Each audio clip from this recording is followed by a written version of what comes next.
have been rejected.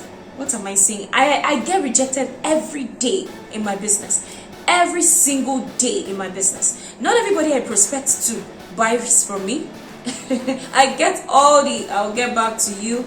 Yes, just like you. I get it too. Right? But the attitude is we move.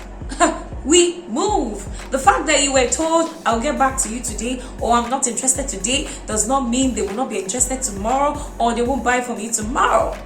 Now that's the positive mindset I'm talking about. That's the mindset we're going into 2022 with. So it's possible to sell, start a profitable business without capital, but it requires a lot of consistency. You have to be consistent.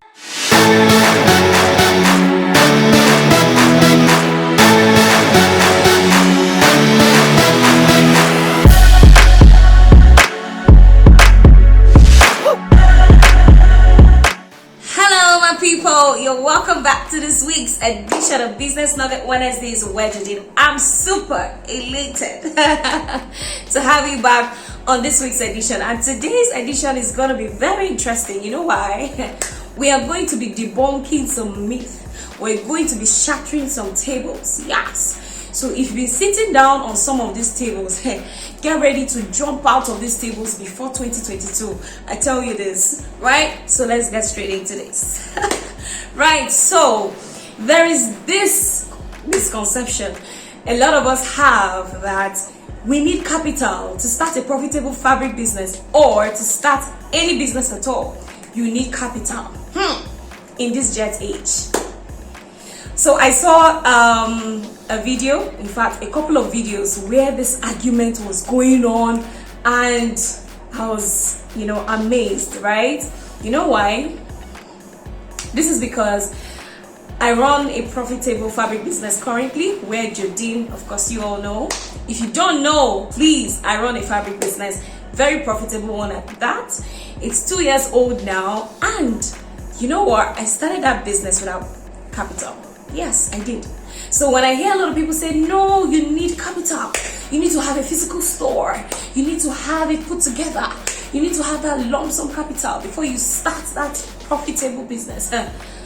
Please jump out of that table right now. It could be a form of procrastination, because it is possible to start that profitable fabric business, that profitable business, that profitable wine business, that profitable business. Come to me. That profitable wine business, that profitable shoe business, that profitable bag business, whatever business you want to venture into, it's possible to run it profitably without capital. Take it from somebody who has started a business without capital. Possible 100%. Now the question is, you say it's possible to run a profitable business in this country, Nigeria, without capital? Yes. Now, the next question will be, how did you do it? How can I do that? See, if there's one thing, right? If there's one thing I'm thankful to God for in this current day and time we're in, is technology. You see technology? You see those phones you have in your hands? Some of us, the only thing we use our phones for is to take pictures, take videos, which is all nice and fun, but it can become a money-making machine for you if you decide to use it in that manner. All right? Yeah, you can have fun on your phone, you can do all of the fun stuff, and you can also monetize that phone, that money, that phone can, that data, that data that is paying us to subscribe. When it finished like this, it's like, oh God, they have sapped my data. You can get to a point in your life where doing data will become a necessity because it is sponsoring your business, right? So where it is painful to do subscription is when the data is not bringing money, right? So money is going in there, but nothing is coming out of it. So how I started my profitable fabric business now without capital is this, very simple. Now, how to go about it is, trust me, there are a lot. Currently now, there are a lot of groups, Telegram groups, WhatsApp groups, of suppliers, that run this fabric business. right? So what they do for you is that they take professionally taking pictures, like they take these pictures professionally for you, all right, and put them up on their platforms. Sorry about that. On their platforms for distributors and wholesalers to use to market. So you see, half of your work is done because you have professionally taken pictures to advertise with. So they put it up there, and then you take those pictures. Like somebody has given you beautiful pictures of latest designs of fabrics, shoes or bags, whatever business you want to venture into. You just advertise it. Your status is not just for fun, just your face, you know. You can start marketing it, right? That's how I started though.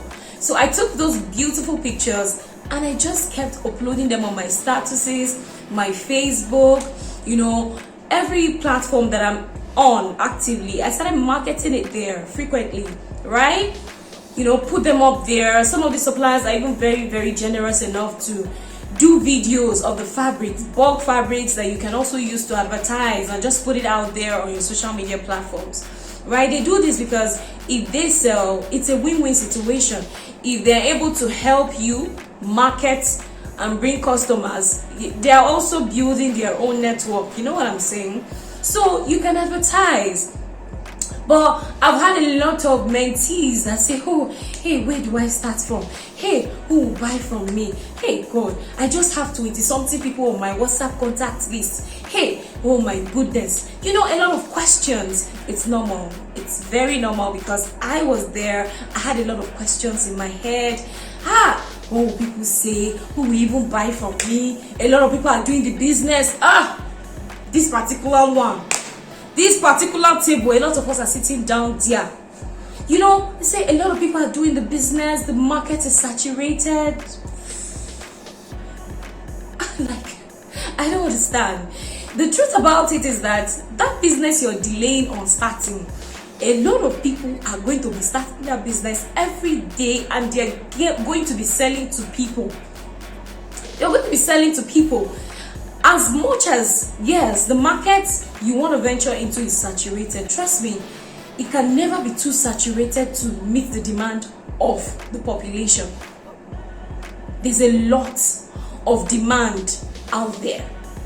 Your circle, the saturated markets do not they don't have access to your circle. You have access to that circle. I don't know if you understand me. So a lot of times we feed our minds with this misconceptions, these beliefs. Oftentimes we just use it to buy time, you know, when we don't really want to push ourselves to say, plenty people are doing it, nobody will buy from me. You will never really know until you try.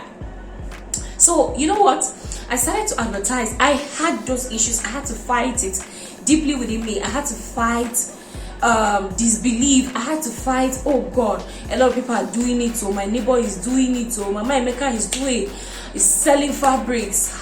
Who is going to buy from me? It's normal, right? But if it's something, if you desire more from life, if you desire to, you know, grow your financial life, you would filter out the noise, if you say. So I got to that point in my life where I was hungry. I just knew that at this point, or more, I needed more for my life. I was just a core member, and 19.8 wasn't going to take me anywhere. It wasn't going to take me far, you know. I said no. I had to just look for a means of survival, right? So I shut out the noise. I shut out every misconception in my head, and I said, you know what? I'm going to do this. And I started to push out the fabrics. So a lot of people started to, okay, so Joy now sells fabrics. Okay, interesting. Do you understand? And then it will wow you. It will just, for some persons, it happens quicker, sooner, depending on how you push it, right? It's only natural. You have a friend, Binta, you know, and Binta all of a sudden started posting about, you know, what she does and her status. It's only natural for you to now associate that business with Binta. And when the need arises for what Binta sells, it's only natural that who will come to mind is Binta, right? So a lot of times, where we get it wrong is, okay, we say, okay, we want to sell this, and then we now put it out there, and then when we do not get the reaction that we want, when we don't get that reaction, we now say, no, nobody's, I don't think this thing can thrive. No. Then you now halt. Then you now halt for like 3 months. Then you now resurface. It doesn't work that way, right?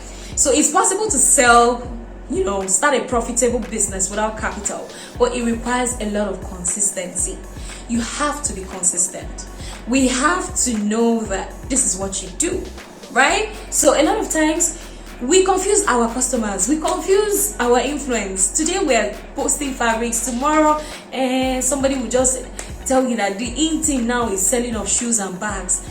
The next time I'm seeing shoes and bags on your status. After that I'm seeing jewelry. It's like, where do you stand, right? So it requires a lot of consistency. I had to be very consistent. Trust me, I didn't even get my first clients in the first week. I didn't get my first clients in the second week, nor third week. I think I got my first clients in the 4th week, right? Now, and then voila, it was magical for me. Like, geez, somebody bought from me. Somebody deemed it worthy to buy from me. And like, Joy, there's this fabric I saw you posted yesterday. I need this. It was even, my first deal was an Asoebi deal. It was an Asoebi deal. It was that gang. But I didn't get there if I wasn't consistent, right? So just walked up to me. I was like, okay, there's this fabric I saw. It was Senator fabrics that they needed about 25 yards for a choir uniform. And that was how I supplied it. Now, I have not seen the fabric with my koro eye. Now that's the thing. We now say to ourselves that, people will not buy if they don't see it. If they don't see that fabric, koro, touch it and feel it and know that it is quality. For them to buy from me, they have to see the fabric, they have to touch it, they have to feel it. My first client did not have to do any of that. They didn't have to touch it. They didn't have to feel it, right? Business, life in general, what we attract starts from our mind. So by the time you begin to harbor that in your mind, that's how it's going to play out for you. When you harbor in your mind that I'm going to sell, I'm going to have stress less selling, I'm going to attract the right set of people to my business. When you develop that mindset, trust me, it just has a way it plays out. And that's how it happens for Wedgedy. It wasn't always this way, but I had to over time develop a positive mindset towards my business. And it goes a long way. So everything, sales, it starts from the mind. If you already begin to doubt what you are doing, if you're not confident in what you're doing, it has a way that it shows, it tells on your business, right? So if you believe that your customers have to touch it before they buy, that's what's going to be for you. But the day you take that out of your head, the day you take that mindset out, you will just see how things will begin to work out. So most times we delve into businesses with fear. Fear of rejection. Trust me, you will be rejected, Nani. I have been rejected.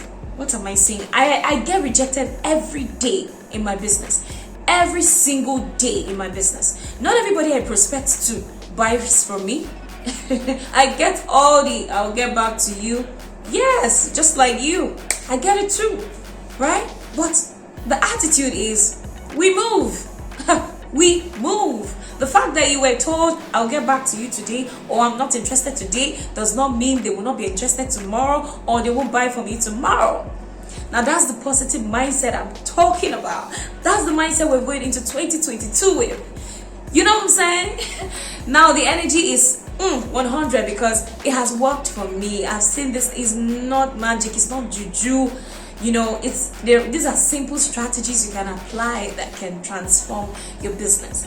So I put myself out there, I marketed, and I got my first client. And the day, it was just like I won a lottery because I couldn't believe it. And that was the day I took there was a different turn. Like I took a leap in my mindset that day, and that was it. Right? So as my business grew, I kept consistently posting it like that, and that was how I was selling. So as my business grew and I knew that it has gotten to the point where we have to put in some money into this business, that was when I put in my first 170,000 naira into my business. Yes, and the rest is history, right? So this is me doing this video just to let you know that it's possible, right? I see a lot of us halting on those amazing golden opportunities that can transform our financial life because of because nobody has actually come out to tell you it's possible. Not a lot of people have done that. So I'm coming here to share my testimony that if I can do it, you too can. All you need to do is get rid of that mental block. We cannot get into 22 with that mental block, okay? Put it aside and see how your business turns around for good today, yeah? Let's get rolling, yeah? So if you found this video helpful, please share it to that friend, that family member that has been delaying on that business idea. Share it to them. Share it to that colleague, right? So they can watch and also get, you know, so much knowledge to push through, yeah? So I remain your host, Asoebi. If you found this video helpful, please subscribe, turn on post notifications so you don't get you don't miss out on just juicy values that we share here. Thank you so much for watching today's video. I remain your host, Asoebi. See you in my next video.